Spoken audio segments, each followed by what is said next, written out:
그러니까 이런 서사를 갖고 있는 분이기 때문에 특히 중도 그리고 보수 유권자들 보기엔 굉장히 짠한 후보다.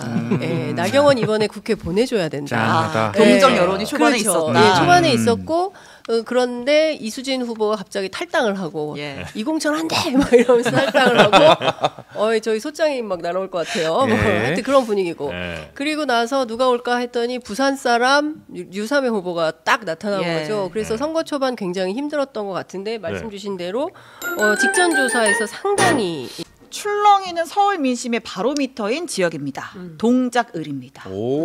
자, 류사명 48.5, 나경원 47.5입니다. 이데일리의 조원 CNI 조사고요. 4월 1일부터 2일까지 조사한 따끈따끈한 조사입니다. 오늘 그 여론조사 결과 많이 보여드릴 텐데 모든 조사의 자세한 내용은 중앙선거 여론조사 심의위원회를 참고하시면 되겠습니다. 네.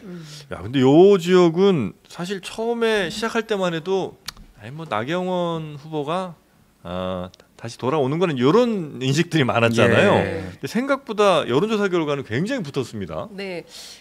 제가 취재해 보니까 실제로 한 10% 이상 차이로 류사명 후보가 지고 있었어요. 왜냐하면 원래 이 동작에서 계속 밭을 갈던 후보가 아니었고 그리고 이수진 의원도 사실은 전략 후보로 결정돼서 지난 총선 때 이제 그 전략 후보로 온 분이었어요. 그러니까 그분 또한 이제 동작 사람이 아니었기 때문에 어찌 보자면 나경원 후보에게 굉장히 유리한 선거구고 그리고 또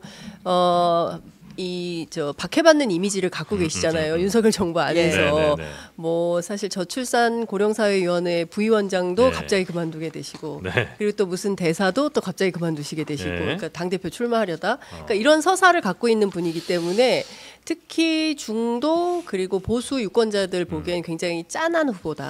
예, 나경원 이번에 국회 보내줘야 된다. 동정 여론이 초반에 있었다. 초반에 있었고 그런데 이수진 후보가 갑자기 탈당을 하고 이공천 안 돼! 막 이러면서 탈당을 하고 저희 소장이 막 날아올 것 같아요. 하여튼 그런 분위기고.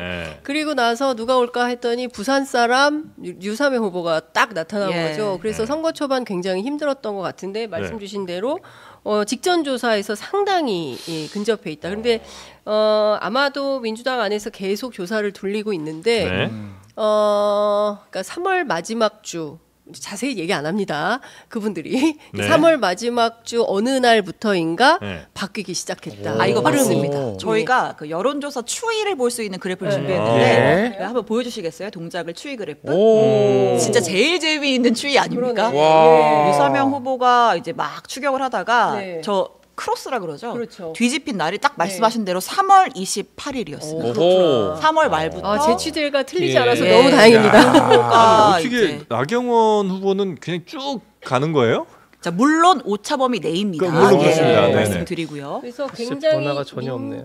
민주당 입장에서는 조 지역을 이기느냐 지느냐 굉장히 중요한 게 몇 가지가 있는데 첫 번째는 이재명 대표가 상당히 공을 들이고 있어요. 6번을 갔어요. 6번을 갔고 이재명 대표 저하고 인터뷰에서 이렇게 많이 갔는데 또 가십니까? 또 갑니다. 또 간다. 또 간다. 여기는 어떻게든 이겨야 된다. 꼭 이기고 싶은 지역인가 보다. 신한일전의 대표 지역구로 저 지역을 정했어요. 신한일전은 좀 너무 뭐 축구도 아닌데 그만하자는 평을 하시는 분들도 있고. 근데 이재명 대표는 뭐 굽힘이 없는 것 같아요. 그래서 그걸 그렇게 하고 그 다음에 어제 조국 그 대표가 또 갔어요. 이수역 12번 출구 앞에. 12번. 저도 갔습니다. 굉장히 많은 시민들이 퇴근길에 모여들고 그리고 경찰이 그 지역을 통제해야 될 정도로 인파가 많이 몰렸어요. 그러니까 나경원 후보는 또 그랬죠. 다 이재명 대표, 조국 대표 나를 죽이려고 한다. 살려주십시오, 여러분. 동작 구민만이 저를 살릴 수 있습니다. 이렇게 읍소 전략을 하고 있는데요. 어쨌든 최근 추이는 유사명이 뒤집었다. 2~3% 범위 안에서 바짝 따라붙고 있다. 그리고 뒤집은 조사도 있다. 이런 얘기를 합니다. 그럼 이 시점에 나경원 후보가 가장 좀 원망스러운 사람은 지역 유세 도와주러 온 이재명 대표일까요? 아니면 윤석열 대통령일까요? 아니, 신 기자 질문이 왜 그럽니까, 진짜? 물어보는 거예요. 저는 민생에만 집중하고 있는데. 참 이거. 뭐 아주 좋은 말씀이십니다. 네. 뭐 진짜 상징성에서 뭐 다 설명을 잘 해주셨는데 정말로 만약에 동작을이 뒤집힌다 그러면 그야말로 정권 심판론이, 그러니까 정권 평가 여론이 민심이 얼마나 강고한지를 적나라하게 보여주는 아마 상징적인 지역구가 되겠죠. 그러니까 류사명 후보는 말 그대로 그야말로 정권 심판의 상징으로 그냥 그 자리에 넣은 거 아니겠습니까? 어떤 동작의 연고가 있는 게 전혀 아님에도 불구하고 그야말로 그냥 지난 현 정부에서 뭐 경찰국 신설에 대해서 이제 반발하면서 본인이 경찰을 그만뒀고 그때 그야말로 현 정부와 싸운 인사이기 때문에 들어온 거기 때문에 과연 정권 심판이 얼마나 강고하냐를 보여줄 수 있는 그야말로 바로미터죠. 근데 지금 이제 말씀하신 것처럼 여론조사 차이가 좀 나다가 좁혀졌다가 지금 오차범위 내기지만 굉장히 접전, 그야말로 초경합을 벌이고 있죠. 그런 점에서 아까 얘기했지만 이재명 대표는 정권 심판을 먹혔다라고 얘기하려면 여기서 이겨야죠. 또 한편으로 반대로 얘기하면 이 지역에서 만약에 다시 나경원 후보가 격차를 벌이고 지금부터 오늘부터는 이제 여론조사 결과가 공표가 안 되는 깜깜이 시간이 들어왔지만 그러니까 알 수가 없지만 실제 투표 결과에서 만약에 그렇지 않다 그러면 저는 오히려 마지막에 지금 수도권 민심에 영향을 미치는 게 우리가 뭐 최근에 논란이 되고 있는 게 이제 양, 김, 공 이렇게 되지 않습니까? 양문석 후보의 불법 대출 논란, 그리고 이제 김준혁 후보의 막말 논란, 공영훈 후보의 뭐 아빠 찬스 논란 이런 게 있는데 저는 이런 게 지금 막판 수도권 민심에 영향을 미칠 수 있다고 생각하거든요. 그러니까 결국은 이런 것들을 제가 지난번 말씀드렸지만 이 논란의 핵심은 이 논란이 일어난 것 자체가 아니라 이 논란을 지도부가 어떻게 정리하느냐를 국민들이 보고 있는 겁니다. 그런데 현재 지금 일단은 이제 방치한다고 보여지죠. 일단 끝까지 가겠다는 게 민주당 지도부의 방침이죠. 그렇게 봤을 때 그것이 과연 수도권 민심에 영향을 미치냐 안 미치냐도 역시 이제 이 지역구로 보면 되는 거죠. 그러니까 만약에 류사명 후보가 이기면 역시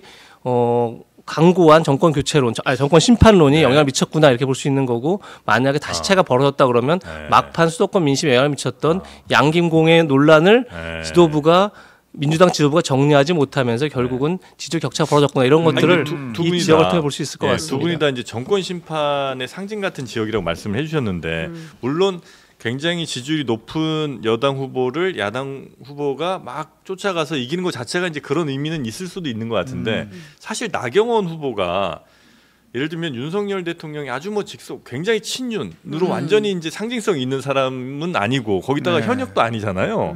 그러니까 정권 심판을 상징한다기에는 조금 아주 적절한 후보는 아니지 않나. 캐릭터로서. 그러니까 이건 나경원 후보를 염두에 두고 있는 게 아니라 류사명 후보를 염두에 두는 거죠. 그러니까 류사 후보 자체가 지역에 연고도 없고, 사실은 거기 어떤 뭐 조직력을 갖고 있을 리도 없고, 뭐 이수진 후보가 도와줄 리도 없고, 그럼에도 불구하고 어떻게 아니에요.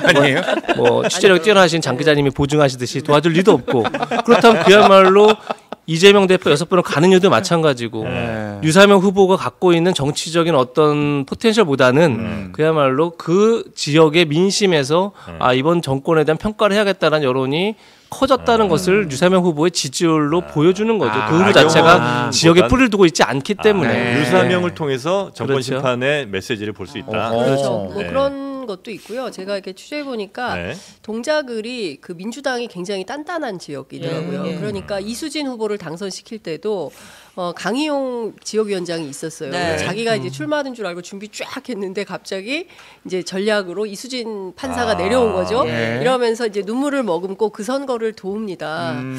아니면 뭐 탈당해서 뭐 무소속 출마하고 이럴 수도 있는데 남아서 도와요. 그런데 그러면 강희용만 그랬냐? 그렇지 않아요. 그러니까 그 지역에 연고가 있는 민주당 당원들 지지자들이 합심해서 캠프를 구성하고 이수진 후보를 당선시켰더라고요. 그러니까 근데 그 힘이 그러면 이수진 후보 끝났으니까 다 없어지냐? 그게 아니라 그 힘으로 류사명도 또 만드는 중인 거예요.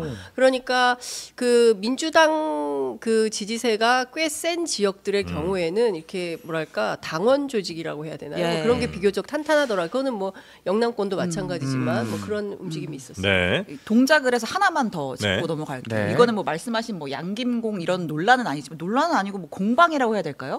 그러니까 그 이재명 대표가 이제 지역 유세를 하면서 나경원 후보를 겨냥해서 나베라는 별명으로 불린다. 그럴 정도로 국가 정체성에 대해서 의문을 제기하는 분들이 많다. 이렇게 발언하셨고 이 나베 발언을 두고 나경원 후보 본인은 입에 담을 수 없는 막말이다라고 얘기를 했고 한동훈 위원장은 그 김준혁 후보의 2대 성상납 발언, 그다음에 나베 발언 이런 것처럼 민주당이 여성 혐오가 일상화되어 있다 이런 식으로 또 반박, 비판을 했어요. 뭐 나베 공방이라고 해야 되나? 이걸 어떻게 정리해야 되지? 이게 뭐 어떤 변수가 될 수도 있는 얘기들인가요?